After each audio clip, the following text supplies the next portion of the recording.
জানার জন্য আমি সব বের করে নিয়ে চলে এসেছি। আমি চেক করে দেখি না, বাড়িতে তো এত কাজ করি, তবুও আমাদের হাতে পয়সা থাকে না। দেখি মশাইয়ের প্যান্ট ঝাড়াই করে কিছু পাওয়া যায় কি না, এটাই হলো আমাদের রোজগার।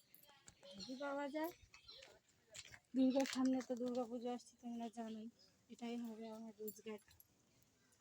কী করার, দেখি মশাইয়ের প্যান্ট পকেট ঝাড়াই করে কিছু পাওয়া যায় কি না। কপালে যদি থেকে থাকে তাহলে পেলেও পেতে পারি, সামনে পুজোর খরচাটা হয়ে যাবে।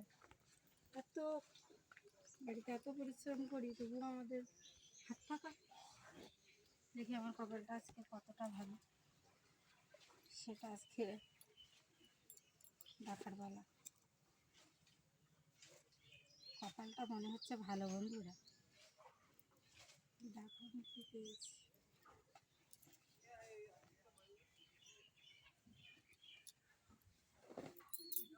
বাবা বাবা, অনেক টাকা তো, প্রচুর টাকা তো।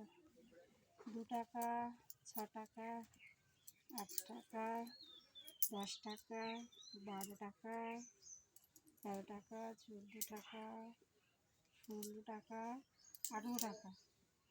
এখানে 18 আর এখানে 10, তাহলে 28 টাকা হলো।